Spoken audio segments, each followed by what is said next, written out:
So welcome to the Global Discussion, discussions with creatives, leaders and thinkers. Today, I'm delighted to be joined by Rachel Becker. Rachel, you're very welcome to the podcast. And let me begin by asking you to introduce yourself to our worldwide audience today. Tell us a little bit about yourself, what you're interested in, what your area of focus are, maybe a little bit about your journey. So over to you, Rachel. Thank you so much, Simon. I am so excited to be here. I'm honored that you asked me to join. So let me just dive in. I've been working in social media the last 5 years. Well, actually, in less than 5 weeks will be my 5-year anniversary in social media. I'm currently head of Twitter branding, which means for the past 2 years, I've been really focusing on personal branding and professional branding on Twitter and on LinkedIn. So how do you position yourself, both an employee, but also the companies, and how do you put yourself out there?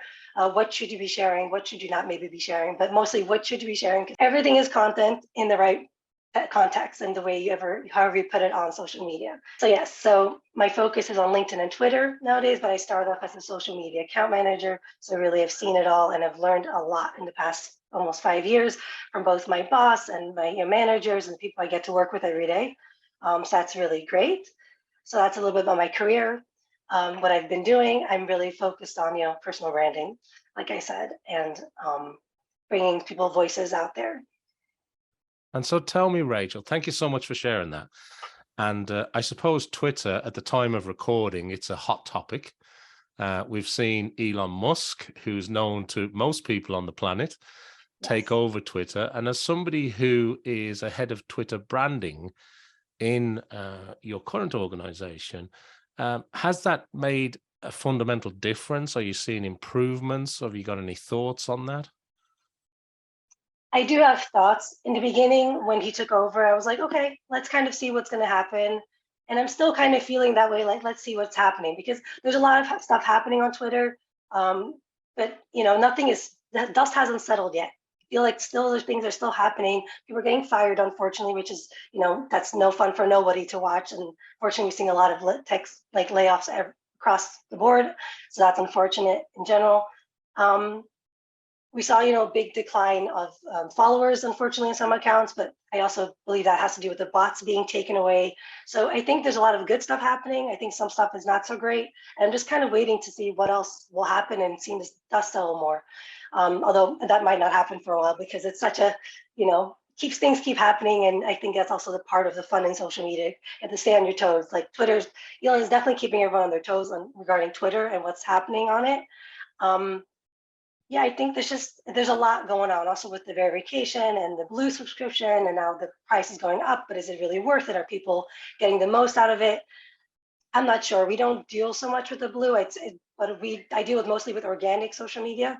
So it's really only organically what's happening on the platform. We're seeing what are people tweeting about. So we did, and I'm still seeing a lot of people tweeting. People are talking about leaving and going other platforms, and then I'm seeing tweets about people coming back again. So I'm seeing a lot of engagement still happening. I think Twitter is still a great place to be for both companies and for individuals. We might have to play a bit around, test around what kind of things we're putting out there and how people are engaging with it, especially with the algorithm changing and the For You. That's the newest thing on the feeds, the For You algorithm. And that one I'm not so sure yet about. I find it, for my personal use, I find it frustrating that it's my first, like a default setting. When I open up my Twitter, I wish it was not my default. And for my corporate accounts, it's actually really interesting to kind of see is what I'm doing on the engagement side. So the social listening and what we're engaging with, are we doing a good job in it? Because I believe if I'm doing a good job in it, then my For You page should reflect that. If that makes sense, Simon, right? If I'm engaging with the right kind of tweets, then my For You should be really showing me the right kind of content. So it's really been interesting to play around with for the last week or so since it came out, to see, okay, what are my For You page on the corporate side showing me? And am I seeing the right or not? And then what I'm not seeing, okay, how do I adjust what I'm engaging with so that it will hopefully learn to show me the right things?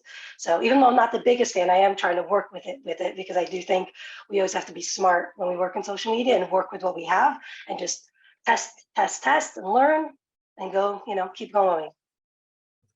No, I think that's some great insights. And I love the phrase that you use, Rachel, which is the dust hasn't settled yet. And the image I had in my mind is obviously Elon is also known for SpaceX, Sure. And it's like when a rocket takes off and there's all that combustion, there's that sort of huge, almost billow of smoke, and that fuel, that's burning, and you can't really see anything at the launch pad sort of ground level. Right. And Twitter's a little bit like that. I'm also reminded of something that Mark Benioff from Salesforce said, and I'm not going to get it word for word, but he was basically commenting in a tweet not to write Elon off. And I think your line about the dust hasn't settled yet. I hope it doesn't, fall off a cliff, and I hope it does get better. I agree with you about the For You. I think people don't mind it, but they do mind the default setting of it. For those people that are listening or following that are that are in this Twitter sphere, as I know I am, and you certainly are. The bot thing is interesting to me because I've seen an increase in advertisers that I'm not interested in, and I've also seen a rise in bots, and yet, as you say, a lot of big accounts, huge accounts, lost a lot of followers because a lot of them were bots. Not all of them, but a lot of them were bots, and that's a good thing. But I'm still seeing a lot of bot activity. So I think the dust hasn't settled yet. I think it's the beginning. I hope it does really well. We will see. But he certainly has the past credential to make it work. We've seen a huge reduction in staff there, which has to have some impact on how it works. Other than some impact, and I said this on another episode, I was talking to somebody recently, other than some, pretty severe outages in Australia, which lasted a day or so, the platform has relatively stayed up. There are a few bugs and, a few things go missing from time to time, but it'll be an interesting spectacle, I think. Indeed. Look, it's been almost a year now since or not Right. even yet, right? Like let's give the guy a year. Let's give him 2 years. Like, things are changing. I'm excited. Yeah, I'm excited to see what will happen. I'm hoping, like you said, I'm hoping that Twitter sticks around, only gets better for its users to use. We definitely, it's definitely a place I want to be staying Yeah. on, and I want to be on it. So I'm excited. I'm hoping for the best, and I'm gonna do my part by sticking to it, staying on Twitter, staying active on Twitter, and just doing what I can to help others also be active on Twitter and do well, so that hopefully the platform can just stay good for the users that are currently using, and new users that want to, promote themselves or the companies or both. And from an organic perspective, people in different parts of the world maybe have different reasons for using Twitter. And, when you're talking about organic, non-paid, people putting out messages and growing their followers or having meaningful conversations, um, it truly is a global product in the sense of the word. Do you come across that much from an international perspective in the work that you do, Rachel?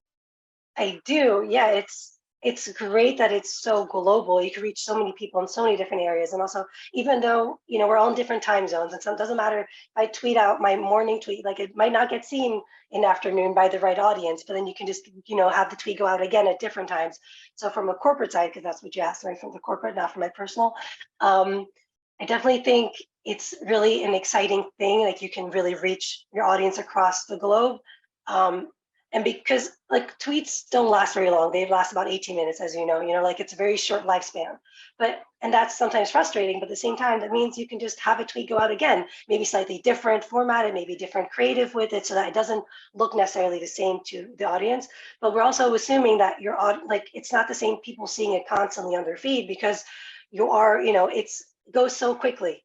Like it only lasts for a few minutes on the feed, and then there's so many tweets going out all the time. So if you want to be seen by your audience, you have to keep saying the same message over and over, maybe slightly different. But you can also have the same tweet go out numerous times in the same week, just at different times and different days. So it's not the same tweet within 24 hours, because Twitter doesn't like that. But I definitely think you can make the most of the global platform, and the fact that it doesn't last very long, unlike LinkedIn, where things last way longer. So if you put a post up, you can't put the same post the next day. It'd be crazy. People would be like, "What are you doing? I've seen this before." Well, but on Twitter, probably wasn't seen by the people you want to be seen. Let's be honest, or a very small percentage of it. And so you should definitely have it go out numerous times and hit every time zone that you need and more. By the way, Yeah. something we didn't talk about before also regarding the Twitter stuff is the Twitter views is also new, which I'm still looking at how we can, I'm curious to see how that will influence also the algorithm and also our reporting, because we know we give reports every month and every quarter on how our accounts are doing. And it's really interesting to kind of like, it's still fairly new. So I'm really trying to see still how people are responding to it. Because in the beginning, it was like, okay, if people are seeing a tweet and has a lot of views, but no likes, they might not engage with it. So going to be interesting, I think, for the future to kind of be testing out or and seeing how many people are liking versus how many views are you getting on a tweet, but also what is a real view. There's a there's a lot of talk about that still on Twitter. So I wanted to Yeah, I mention think that. that's a really important point. And I think that it adds a new dynamic to the analytics, I suppose, because just because a tweet doesn't get an immediate engagement or a like or a response or a reply or a quote tweet, it may be getting a lot of views. But to your point, well, what's a view? How is that measured? But look, it's new, and as you say, the dust is still settling, so we will see. Two things I want to jump into, though, from your area of expertise, is that there are two topics which I know you're sort of passionate about. One is social listening, and Yes. the other is personal branding. And you mentioned personal branding at the top, but could you maybe just share a little bit about your thoughts on the importance of social listening, and also then maybe take us into a little bit about some of the, not necessarily tips, but some of the sort of things that you've learned or some of the things that you like to share when it comes to the importance of personal branding, particularly on social media platforms? Yeah, I'd love to. Okay, so first, social listening. Why do I think it's important? Oh boy, I think it's the most important thing when it comes to social media. It's essentially it's engagement. It's active engagement. We've defined it as passive and active. So the passive is more just checking your notifications, being maybe scrolling your feed real quickly or checking your post when all look good and everything, looks the way it's supposed to in your mentions. But then the social listening is really, that's where the good stuff happens. You're seeing, okay, what are my people talking about? What is my audience talking about? What are my competitors talking about? Are they getting engagement with these topics that they're discussing? What are my audience, do they have any complaints? Do they have any pain points that I already have solutions for? If I have a blog post about, we'll keep it to social media, right? So like I have a blog post on how you can improve your Twitter searches, for example, right? Really simple. And someone tweets about, oh, I have, I can't figure out this Twitter search, or I can't find what I'm looking for on Twitter. I'd be like, oh, great, we have a blog about this. Feel free to check it out. And if you have any questions, reach out. Now, that's a really basic, that's example. It's not really, we go more higher level usually, and we try, but even lower level, like you have all kind of people on Twitter. Not each audience is on Twitter. I do want to say that some industries are really niche, and I find it really hard sometimes to find the correct target audience on Twitter. And then it's more just maintaining an active account and seeing what are people saying, liking it, maybe retweeting, quote retweeting, replying, as fit, because you are dealing from a company side, so we can't, you have to keep in mind language. Sometimes something is really funny and on point, but it might be not, right for a company to engage with it or to like it. Another really important thing to keep in mind when we're talking about social media is that you shouldn't be posting and ghosting. Now, I didn't coin this phrase, right?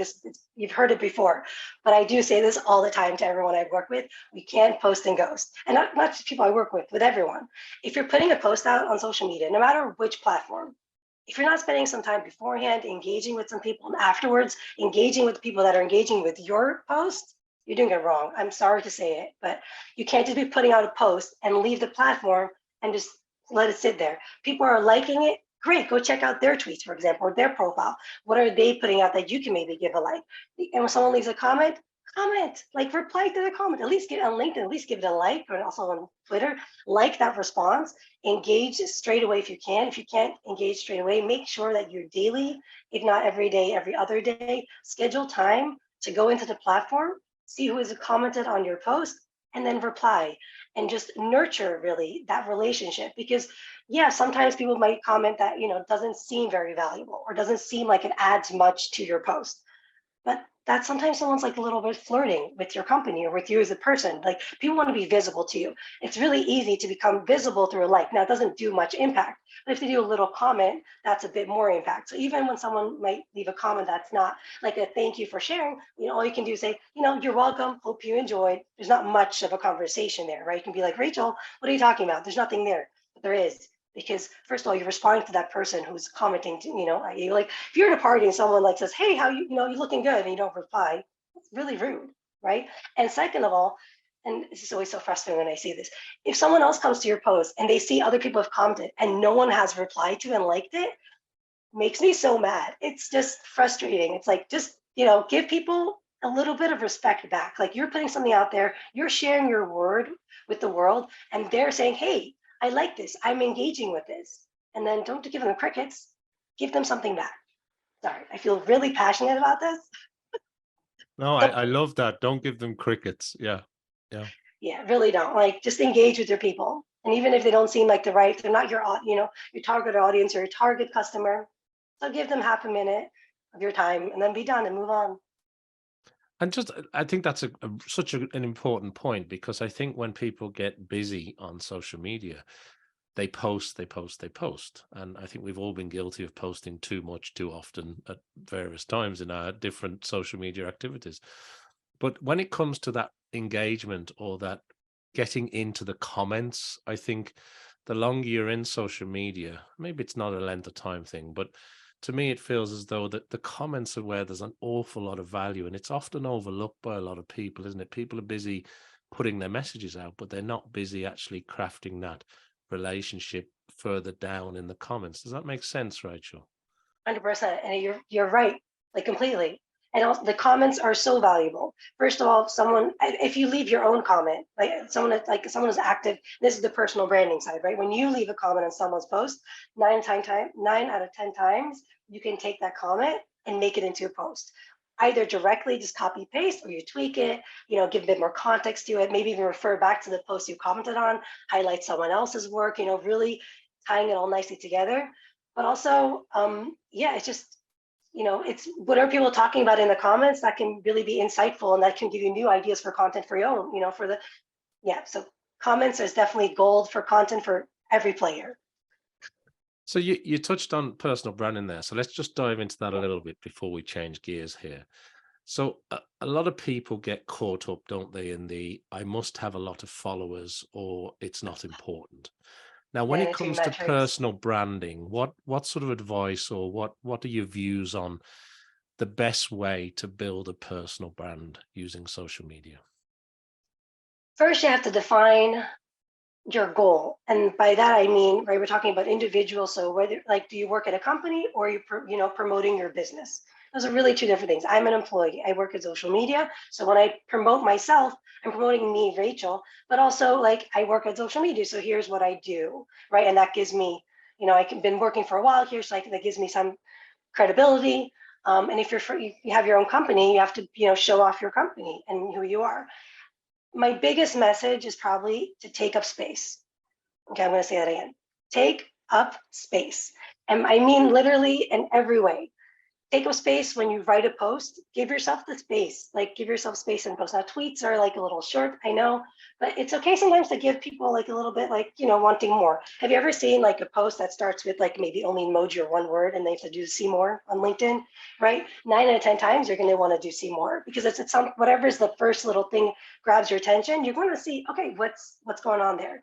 So, taking up space in your actual post, like leaving space in your post, to breathe so people can easily read it, but also to intrigue people to, open up, but also take up space. Like, you deserve to be there. Every person has something unique to share in this world. Like, every person, doesn't matter how much experience, doesn't matter if you're 10 years old, 15, 20, 50, 60, 80, everybody is in different stages in their life, and everybody has something unique to offer. Maybe not professionally, maybe something in their life. We're parents. There's always something to share as a parent. I'm sure thought about that too, Simon. Like, I have so many thoughts on motherhood and parenting. I have, thoughts as a wife, as a daughter, as a sister, as a friend, as a coworker. You really can share anything. It's just a question, how comfortable are you with sharing your personal views? And so you have to, like, set yourself kind of a goal. What do I want to achieve? And also be honest with how much am I willing to share. Like, I'm not very comfortable personally sharing images of my daughter online, because cybersecurity and all that, like, I find it a little scary. So I limit it. I don't completely, she's on my socials, but limited. Those are boundaries I'm setting for myself. You have to really have a goal, set some boundaries for yourself so you know what you're comfortable with, and have some fun with it. and have fun and just test out, test, see what works, see what, people are enjoying. So, on Twitter, I do a lot of like good mornings with my cup of coffee and people like it. So I keep doing it. And if, people are not liking one thing, then test something else out. Thanks, Rachel. And a word that gets used probably way too much, but I'm going to say it anyway.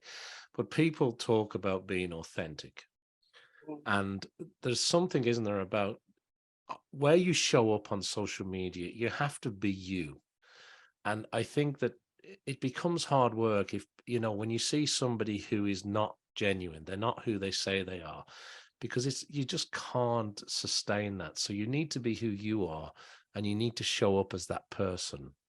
100%. And it starts with your tone of voice and how you write a post. And if you're not sure, I highly recommend grabbing your phone, record yourself, whatever message or post you want to put out, record it. Look at yourself afterwards, hear how you sound, and then type it out. And stick to, or closely stick to your words. You want to maybe sound a little bit more professional or higher level, or maybe make it lower level, like for easier to understand. Change it up a bit, maybe, but stick closely to what you sound like. Because I'm assuming that people that follow me on Twitter maybe will hopefully listen to this, and I'm hoping that they hear me and they're like, "Oh yeah, that's Rachel. I recognize the way she speaks and the way she tweets." But I think I stay pretty, consistent on that. Like how it's put out there who I am. There's no BS with me. I feel pretty confident and open to talk about most of my things in my life. Not everything. Some things are off topic, but most is on topic, and we can discuss everything. And I like to use emojis, and you have to just be you. And like you said, just stick to being you and be, yes, authentic sounds really like intense. Like, oh, I have to be authentic. What does that mean? No, just be you on social media. Give the people, show them who you are. Just like you wanted your friends to love you for who you are, same as on social media. Slightly different way we present ourselves, but not that much. Right. Well, listen, thanks for talking about social listening and personal branding. And these are the last two topics I'm going to squeeze in before we move off Twitter. I want to get your view on threaded tweets, threads. Yes, And I also, love threads. yeah, I also want to ask you, because obviously this is a podcast, but it's going to be a video podcast and an audio podcast. There'll probably be a transcript, so there's a written element to it. It'll be shared on social media. But when it comes to audio, I know you've been a big fan of social audio. So my last two topics, honestly, on Twitter, then we will move on. I want to talk to you about threaded tweets and is that a good or a bad thing? Are you seeing continued use of that? Is it meaningful? Is it helping people? And also your views on audio when it comes to social media. Great. Twitter threads. I love them. I really do. Now, I have noticed that a lot of people are putting threads out. Some of them are not as valuable as others. I also know that it seems that a lot of people have been told, like Twitter threads, that's how you grow your Twitter. Now, my Twitter account, I have less than 1,000 followers. So I feel like I'm also engaging with a lot of people that have less than 1,000 followers, so maybe considered smaller Twitter accounts. So we're all trying to grow our Twitter. So I'm seeing a lot of Twitter threads. I'm wondering if this is because we were trying to grow the Twitter and they're told this is how to grow it. And if that's why maybe not all the threads that they're putting out are as valuable, because it's really, I want to grow, want to grow, want to grow. And then, going back to what you said before, vanity metrics, following count, is it important? I don't think it's important. I think it's really more important, what is someone putting out there? What are they engaging with? Not only who is engaging with them, but what are they engaging with? Like, I like to look at a whole picture.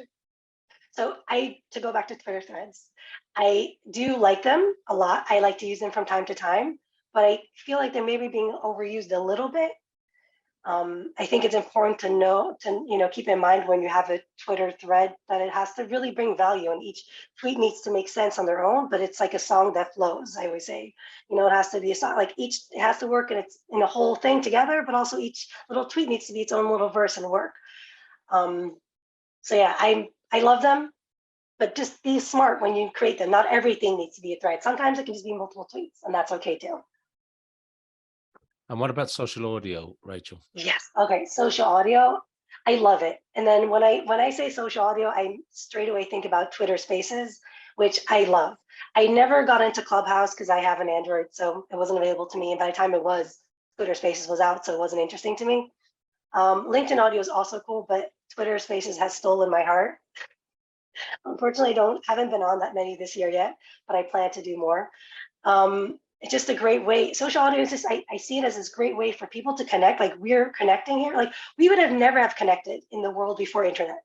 I was thinking about this over the weekend. Like, was it 30 years ago, 20 years, 10 years ago? Like this would only have happened kind of in a radio place. And then you wouldn't be talking to people from outside of your country. Like we're located in totally different locations. And yet here we are talking and the world can hear us. And that's super exciting. And I think Twitter Spaces has taken that, beautifulness of like, we can bring everyone together and anyone can listen to any Twitter space. You can request a microphone. And then as long as you get, request is accepted and you have the mic, you can then share it with the world or whoever's listening in at that point in time. You can share your thoughts or ask a question and learn so much from different people. I think social audio is really cool. I think it's a great place, like it has its place in content. I would like to see more content around audio. I think also it's going to be interesting how we present that type of content. The graphic designers I've worked with so far, like it's often, you see like an audio type of wavy thing happening. And maybe it looks really good visually, but also like, it's good because you can instantly understand, okay, what I'm looking at is an audio recording. So you won't be seeing anything on my screen necessarily. Like I know I should be listening, but at the same time, you know what to expect. So maybe people are not as interested. So I'm wondering if with more audio becoming available and out there in the content, will designers and content creators think differently about how can we put that out there and how can we have people still be interested in audio? But that's like, yeah, that's my thought on it, but I haven't fully developed my thought yet. But I am really excited for social audio. I think it's going to go only further and further. And I think Twitter Spaces can really be a big hit. And also LinkedIn Audio. I think they both have a place. No, and I think you made a great point about we all see them, the posts where it's audio playing in the background, but the visual is just the waveform, it's the sound wave. And Right. yeah, it's okay, but it's interesting just when you frame it in the sense of there's so much more we can do with that medium to help bring that story to life. And I Right. liked your point as well, Rachel, about Twitter threads. Not everything needs to be a thread. I think that's sage advice, because crafting a carefully written thread that does really well isn't about a long piece of information. It's about meaningful information at each step. And some of the people that put out the best threads, that get picked up the most, shared the most, used the most, and promoted the most, often are the ones, no surprise here, that actually share the best information. But somebody that actually put time and effort in advance. It's not just something they've done in 2 seconds because they need a thread, because somebody's told them, as you said. Well, that's how you grow your following. And it's true, you can really grow your following, but there's other ways to grow your following. Like Twitter Space is another great way to grow your following, simply by joining one. And then if you have the opportunity to speak, that's even better. But simply by joining one and joining the chat from the Twitter Spaces directly and speaking there and people seeing you're there and react with emojis, there's different ways to grow. Everything should be thought out beforehand. Will this really bring value to anyone? And if not, maybe just keep it in the draft for a little bit longer and see if you can tweak it better. Actually, you can't draft threads, but put it wherever you put it, wherever you keep your notes. Maybe hold on a little bit tighter and like think a little bit more about how to do it. Yeah, I love that. And it's almost as though we've been trained, haven't we? I don't know whether it's a dopamine hit or whether it's just built into the way these devices and platforms were built. But we all look at these stats and the follow account and the likes and everything. But ultimately, doesn't it come down to, 100 real, genuine, meaningful relationships is better than 1,000 half, half 100%. relationships that don't really result in anything, which a third may have been bots anyway. It comes down to a meaningful relation. One of the things that I say on a regular basis is I'm trying to build relationships one person at a time. And I think it's so important that we focus maybe a little bit more on that and a little bit less on what's been termed in inverted commas the vanity metrics of social media. 100% agree with that. I mean, if you look at the biggest Twitter accounts, I know you want to get away from Twitter, but I have a few more thoughts. If you look at the biggest Twitter accounts, like Obama, I think, and a few other like huge big celebrities that have the highest following there is. But do you see their engagement on their tweets? Are they getting, I mean, they might be getting, a lot of engagement, but is it real engagement? Are they engaging with their people? Like I said earlier, I like to look at the full picture when I look at someone's account. How many tweets for Twitter specific, how many tweets are you putting out? How many likes are you getting in engagements? And are you liking and engaging anyone else? Right? Looking at the fourth, whoever on their profile, the fourth tab, the likes. That's like my as soon as I open your profile, I'll look at that one because I want to see, are you actually active besides putting out your tweets? It's great if you put out 20 tweets a day. Are you active and engaging with others? Because if you're not, sorry, you're just posting and ghosting. I'm not interested in, that's not, like you said, that's not a real connection there. You can't be building real relationships, building a real audience or community, however you want to call it. You can't build that with people if you're not there and giving them back a little bit what they're giving you. Couldn't agree more. Well, look, we were never going to get out of the Twitter conversation with the head of Twitter branding at social media. So I think we've covered it to some degree. But let's move on. Let's change gear before we run out of time, Rachel. One of the things I wanted to ask you is, as a busy person, both in your professional and personal life, when it comes to learning styles, do you like to read books? Do you like to scour the internet? Do you prefer listening to podcasts? Are you an audiobook person? Is there any particular genre, author, titles, topics that you could share with us today? When I ask you that question, how does that work for you? So I'm a big fan of learning by testing things out. So asking people that are wiser than me, hey, how do I do this? And sometimes that's Google.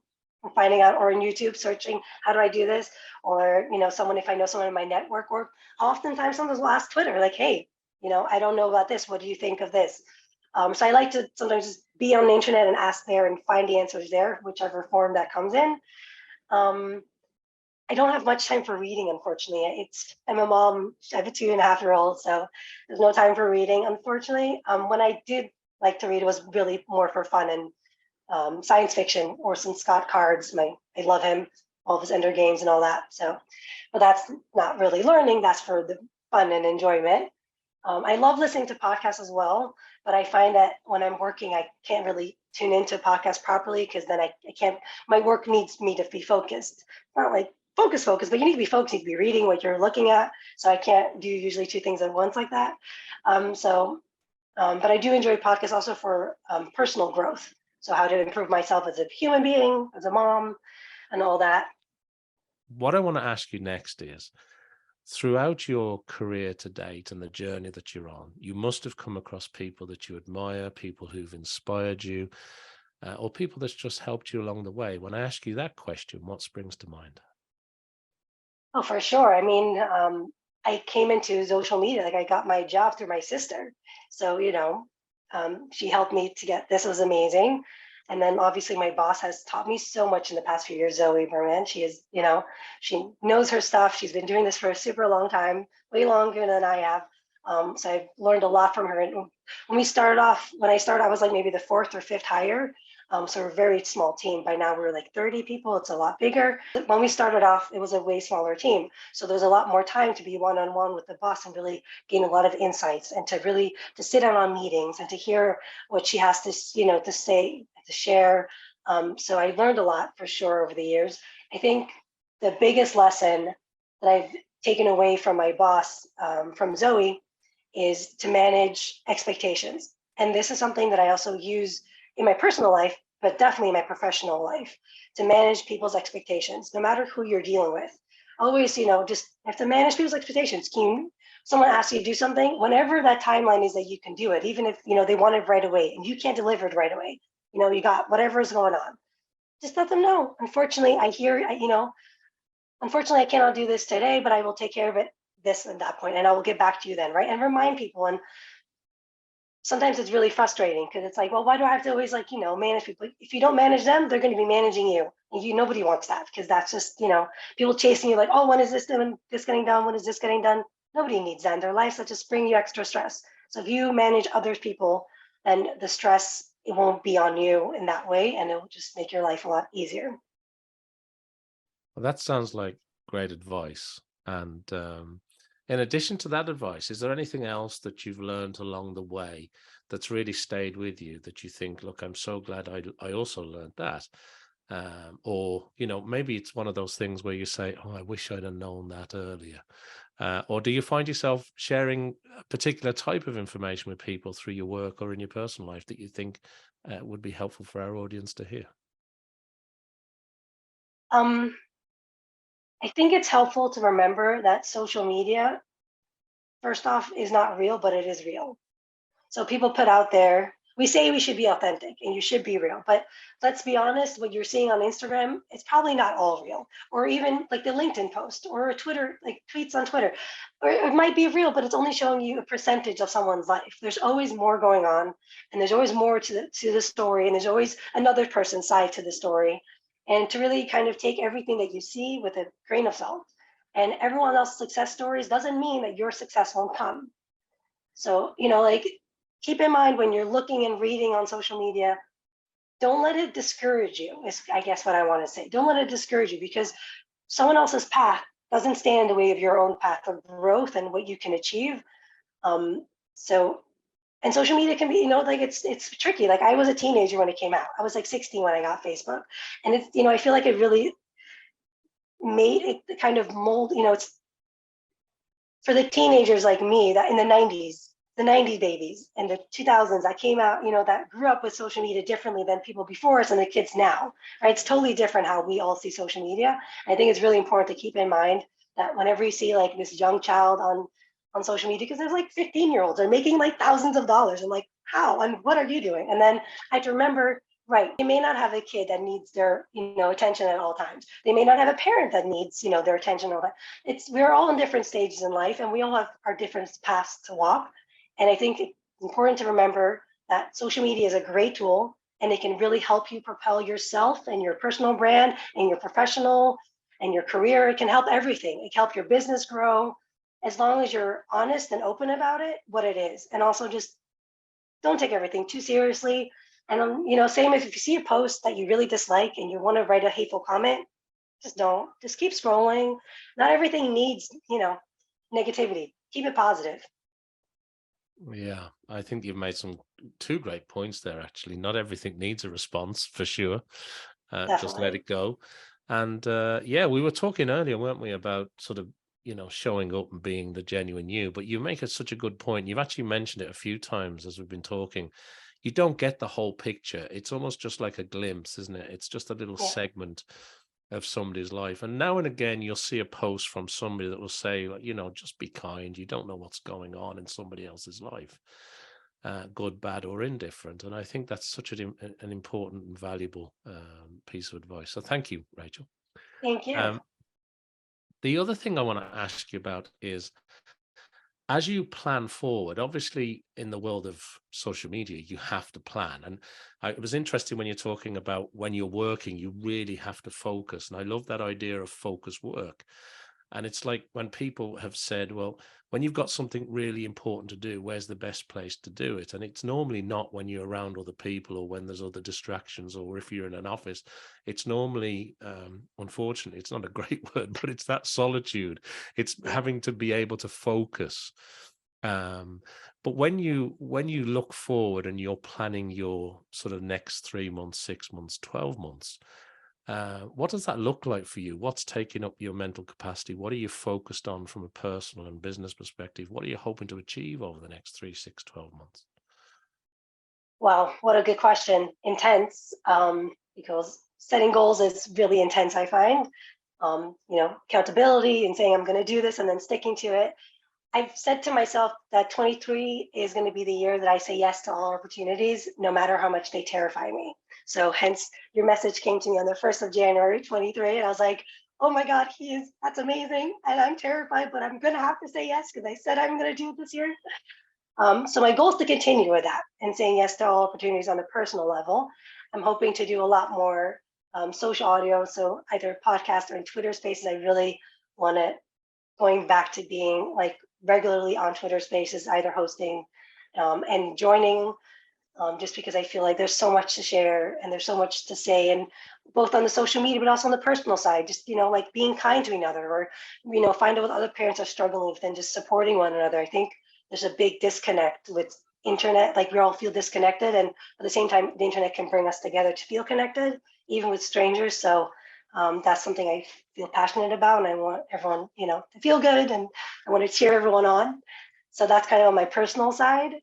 My goals on the professional side, I really want to just continue growing and learning and understanding things better and better. Like I feel LinkedIn, there's an algorithm report came out recently, or a few months by now, from Richard from the Bloom. I don't know if you read it, but it's insightful. There's so many things about the LinkedIn algorithm that you can really advantage to, help your profile be more visible and help your post get more reach and get more comments and get more connections and all the good things that you want, build more of an audience and community.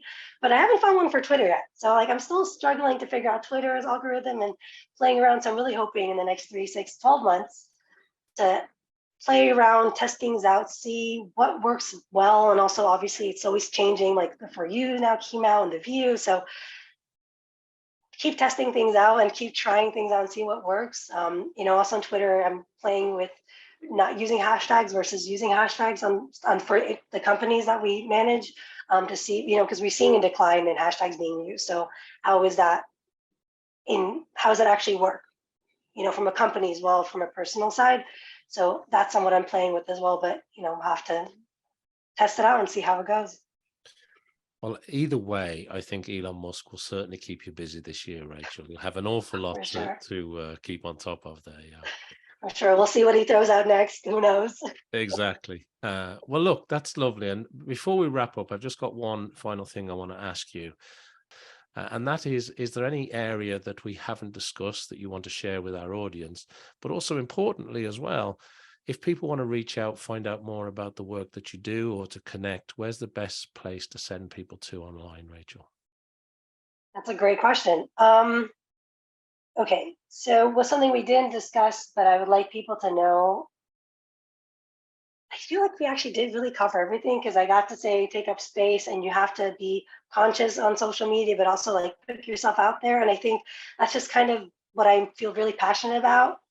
But maybe finding your voice can be really tricky. So give yourself time and space and be gracious to yourself and just try things out. Test, test, and test. It's like really my go-to. But when someone asks me a question and I don't know, I'm like, oh, let's test it out. Right? Let's just find out right now. Let's test it and see how it goes and what happens and what does it look like. And then play around with it. But just get started. People always say with personal branding, what should you do? Just start. Put out that first post. Put your thoughts down, put it out there, see what people say, and then come back and do it again and just do it again. And don't give up. And this consistency thing, people always say to be consistent. I agree, but within your own time and space. So if you're a parent like me, you might not have time. Like I have a full-time job and I'm a parent and I'm a wife. That's a lot of balls I'm juggling already. Now, if I want to be tweeting every day, I want to. Do I? Not on every day, but I try when I can. So do what you can do, give the best that you can, and be gracious to yourself when you can't give everything every day. And just keep coming back because people will, if you are consistent enough that you are every week there, people will notice that you're there and they will start, as long as you're replying to them and you're engaging with them, people will continue engaging with you.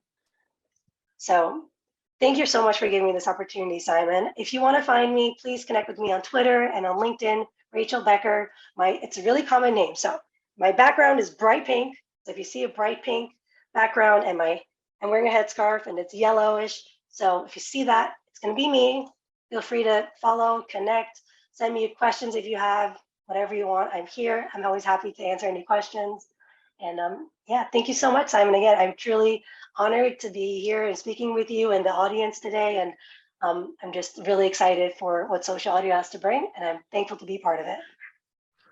Well, Rachel, that brings us lovely and nicely to the end of today's episode of the Global Discussion. So thank you to Rachel. Thank you to everybody who's watching or listening to us around the world.